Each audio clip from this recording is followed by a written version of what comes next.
दुसरा महत्त्वाचा विषय म्हणजे काल लासलगावला जे आमचं आंदोलन झालं त्यामुळे जे कांदा उत्पादक शेतकरी आहेत त्यांच्या वतीने शेतकऱ्यांच्या मागण्या ज्याच्यामध्ये कमीत कमी आम्हाला 24 रुपये प्रति किलो हा कांद्याला दर द्यावा जो त्यांनी स्वतः 2023ला जाहीर केला होता अशी विनंती केली। ज्या लोकांनी आत्तापर्यंत कांदा दिलेला आहे त्यांना कुठेतरी 15 ते 16 रुपये कुठेतरी अनुदान देता येईल का, आणि आपलं जे नाफेड आहे कांदा घेत असताना 8 ते 10 लाख टन त्यांनी कांदा घ्यावा, घेत असताना मार्केट कमिटीमध्ये घ्यावा आणि त्याच्यामुळे कुठेतरी एक स्पर्धा निर्माण होऊन रेट वाढतील अशी अपेक्षा आहे आणि घेतलेला कांदा हा भारताच्या बाहेर काढावा अशी विनंती केली।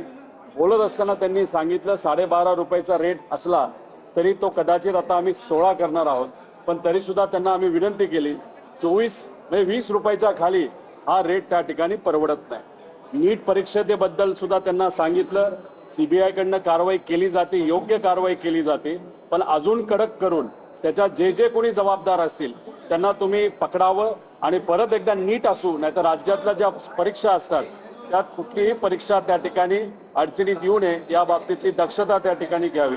त्याच्याचबरोबर काही दिवसांपूर्वी गव्हर्नर साहेबांना भेटून आम्ही विनंती केली होती, महापुरुषांचा अपमान हा महाराष्ट्रामध्ये असणाऱ्या इतर बऱ्याच लोकांनी त्या ठिकाणी करण्याचा प्रयत्न केला, नाही तर तो चुकून झालाय।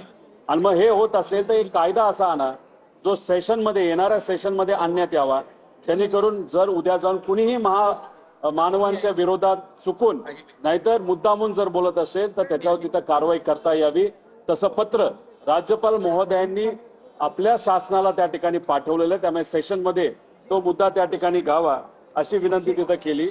आणि शेवट या अधिवेशनामध्ये शक्ती कायदा हा लागू व्हावा आणि एक बिल महिलांच्या सुरक्षतेबद्दल लहान मुलींच्या सुरक्षतेबद्दलचं शक्ती कायद्यासारखं बिल जे अनिल देशमुख साहेबांनी महाविकास आघाडीच्या काळामध्ये हे मांडलं होतं, पास झालं होतं, पण केंद्रात ते परत पाठवण्यात आलं, केंद्रापासून ते परत एकदा सेशनमध्ये यावं अशी एक विनंती त्या ठिकाणी केली।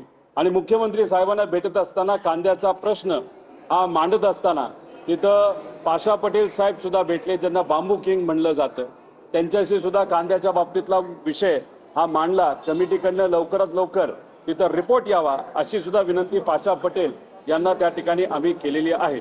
धन्यवाद। शेतकऱ्यांच्या प्रश्नाबद्दलचा एक प्रश्न आहे, कर्जमाफी झालेली नाही, त्यामुळे आता नवीन जुनं कर्ज असल्यामुळे नवीन कर्ज शेतकऱ्यांना मिळत नाही, खूप अडचणी येत आहेत। राज्याचे महसूल मंत्री असं म्हणतात की तशी काही अडचण कुठे सध्या दिसत नाही। दोन प्रकारच्या अडचणी आहेत। जे काही कोऑपरेटिव्ह आपल्या सोसायट्या असतात ज्याच्यातून गाव लेवलला शेतकऱ्याला लोन दिलं जातं, तिथं सुद्धा शेतकरी त्याला कन्फ्युजन आहे, त्याला दुविधा आहे की पैसे भरायचे का नाही भरायचे। पैसे नाहीच आहेत शेतकऱ्याकडे भरण्यासाठी, पण काय वेळेस बाहेरून पैसा घेऊन ते भरत असतात, मग तिथं सुद्धा रिकव्हरी ही होत नाही। दुसऱ्या बाजूला आधीच ही योजना जाहीर झाल्यामुळे आणि त्यात ज्या काही टर्म्स अँड कंडिशन आहेत ते क्लिअर नसल्यामुळे कन्फ्युजन इतक्या मोठ्या प्रमाणात वाढलेलं आहे आणि त्याच्यामुळेच बँकाकडनं सुद्धा नवीन कर्ज हे दुर्दैवाने त्या ठिकाणी मिळत नाही, जुनं हे भरलं जात नाही आणि मोठ्या प्रमाणात शेतकऱ्यांना त्या ठिकाणी अडचणी आहेत। त्यामुळे मला असं वाटतं, लोकांनाही असं वाटतं की क्लॅरिटी या बाबतीतली लवकरात लवकर येणं अतिशय महत्त्वाचं आहे। शेतकऱ्याला आता पावसाच्या आधी जर पैसा मिळाला नाही तर मग लागवड होणार नाही, पेरणी होणार नाही, आणि जर लागवड आणि पेरणीला जर मोठ्या प्रमाणात अडचण आली तर उद्या जाऊन तसंही दुष्काळामुळे अडचण होण्याची शक्यता आहे। त्यात शेतकऱ्याला जर अर्थसहाय्य आत्ता नाही मिळालं तर तेही उद्या जाऊन अडचणी मोठ्या प्रमाणात वाढू शकते।